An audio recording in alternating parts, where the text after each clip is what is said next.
Stan Gibilisco here with part 3 of the modulated light phase shift keying experiment, a mode known as BPSK for binary phase shift keying.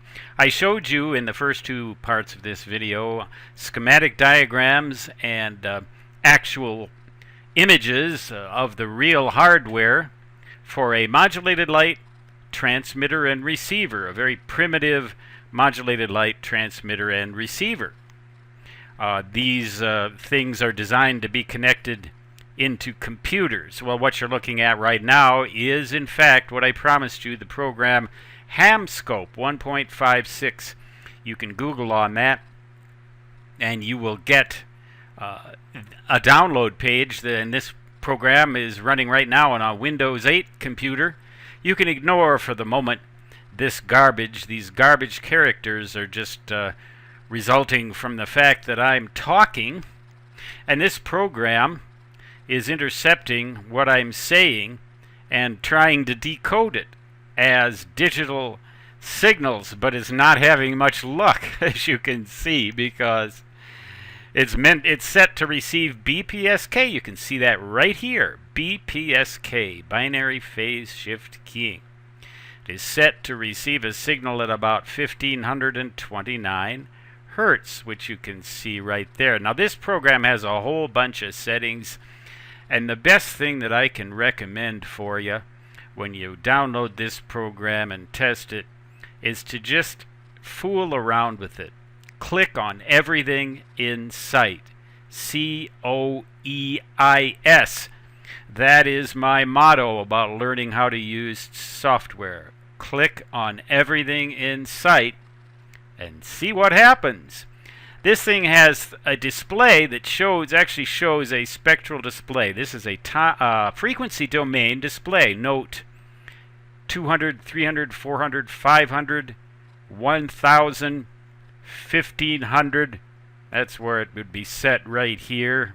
1499, well, 1500, 2000, and up to 2754 hertz. So it's showing us an audio spectrum display from 100 hertz to 2754 hertz. There are two waveforms. This upper one, the orange one, shows kind of an average over time of the amplitude versus frequency, and this thing down below here shows you a more rapid response, more instantaneous amplitude versus frequency response. The vertical displacement is the amplitude and the horizontal displacement is the frequency. So this is a frequency domain display. There's another type of display that this program will use. It's called the waterfall. The first one over here was the spectrum. You can also select the waterfall. Same frequencies, but now amplitude shows up as color. Black is silence, blue is a little bit of sound, and the brightest are orange. And if you get an extreme signal, the brightest is yellow, pardon me. And if you get an extreme signal, it might show up as orange or even red. And if I talk loud enough, you can see it's telling me to quiet down, but you will ignore that for now. That doesn't seem to bother things very much. Maybe it's a little too loud for its comfort, but we're not concerned about its comfort, are we? Okay, mountain hillbilly from the Black Hills of Dakota Territory, United States of America, ranting again. Well, look at what this thing thinks of my ranting. It thinks it's garbage. You may think so too. If so, I don't want to know. Notice here, as this display goes down, it also shows time. So this is a three-dimensional display, in effect. Frequency on the horizontal axis, time on the vertical axis, the future up above or off the screen up above, and the past off the screen down below, and then this roughly 1 minute interval right here, and then the third dimension amplitude shows up as color. We can also just look at the waveform. This is what my voice waveform actually looks like, but this isn't going to be of any use for us when we want to tune the signal in. It will, however, show us what the signal's sound wave actually looks like. Now I'll start up the other computer with that light emitting diode. Now it's set up with a light emitting diode shining on that photovoltaic module over a span of about 1 meter. And here in my nerd cave, this particular workbench, this particular workstation is set up on an old antique upright piano. I have a little table kind of affixed to the piano, and let me tell you, this table is stable. It ain't going nowhere. It ain't wobbling. It is rock solid. And that's good, because I need rock solid tables, or I'd doubtless collapse them and knock them over in my infinite clumsiness. As you get older, you better watch out. You're going to start tripping on stairs. You're going to start tripping on the edge of a rug. You're going to start swallowing your own spit and choking on it. Oh my, oh my. But anyway, that's another rant. We got this light emitting diode connected to the battery, so it's about half illuminated. Its lens is focused more or less on that photovoltaic cell, that breadboard. I have it standing upright on the right hand side of the piano, on the top of the piano, and over on the other side, over at the extreme left, 1 meter away, is that photovoltaic module. And now I will start the laptop computer, which is located just a couple of feet away here. That's what the waveform looks like. Doesn't show up as much, but on the waterfall it sure does. If I shut up. Clear receive. On the spectrum,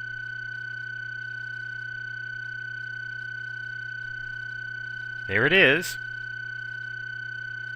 So now, up here you can adjust this window and it should display received text. But right now the transmitter is just idling. It's not sending anything. Again, that garbage is just my voice. So I will shut up, and then I will try to send something. I'm not a very good typist, but I'll do my best. Clear receive.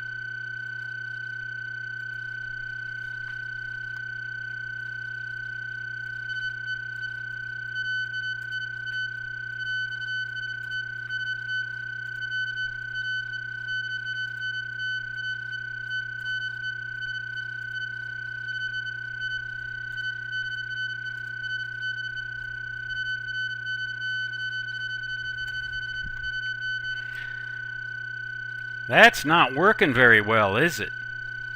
Maybe we're not tuned in quite right. Let's try that again. That's one of the things about these programs, is you got to tune them in. You got to select right where that signal is. Let's try that again.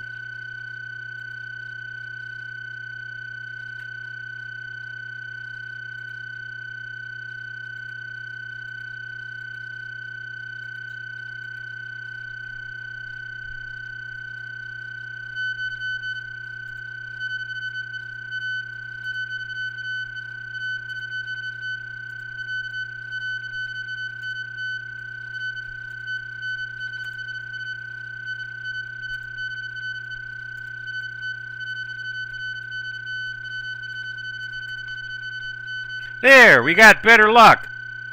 Except it misplaced the 6 here. It didn't get the 6 right. The quick brown fox jumps over the lazy dog. If you are a radio teletype person, you remember the old days of ham radio teletype. Well, they still do that. If you remember those good old days, you'll remember that this particular sequence of characters made it necessary for you to use all of the letters and case functions. Actually, however, there was a shift, but it came out in all capital letters. You'll remember that if you're an old radio teletype fan. By the way, radio teletype will also work on this modulation mode, not on HamScope though. You need a different program to do that. Let's change the frequency of the transmitted signal just for kicks.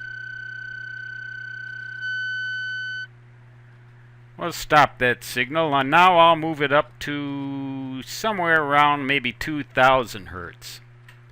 Now we're going to send it again. Now we're going to have to retune this program, and you do that by clicking on the signal that you see on the waterfall. Let's start it up.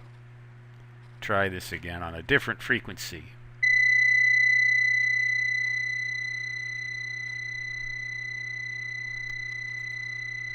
The transmitter says it's right on 2000 hertz. This thing has automatic frequency control. It's saying it's a little different. Let's see if we can decode that again.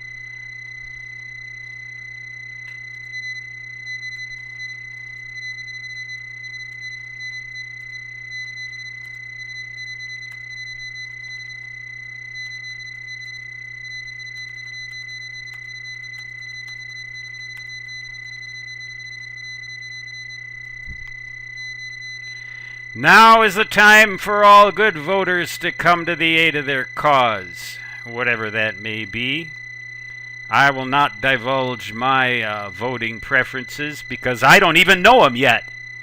I have to listen to what the candidates say first. But anyway, yep, there you go. See, you've got another frequency. Let's try, well, there's not really time. I don't want to burden you with any more of this. But I think you get the idea. Now, the idea, too, is that if we provide a lot more power with that particular program, let's go back and look at do a little dance and waves as I close this one down. Maybe someday I will get some more light-emitting diodes, a powerful amplifier, put them all together and get a big reflector, like those things that make a pretty bright light out of it, and then shine it over a distance of several kilometers. Put that photovoltaic module in another big reflector and aim it at the transmitted signal, say from one peak in the Black Hills of Dakota Territory to another, Custer Peak to Harney Peak, for example, or Custer Peak to Terry Peak. Something like that. That'll be fun to do. And I'll have to have 2 computers with good batteries and good sensitive demodulation programs. Might need an audio preamplifier too, but if I ever do that, and the ultimate test, the ultimate thing I'd really think is totally cool, is to aim one of these light beams up at a cloud and then collect the scatter with a super sensitive preamplifier and communicate by cloud bounce. PSK 31 modulated light cloud bounce. That'll be the day. With that, I'll sign off from this 3-part series and let you build these things if you want. Test them. You gotta play around though. You gotta play around with this HamScope program to get to know it. Click on everything in sight. Stan Jabalisco is signing off. This time for good. Aren't you glad? So long.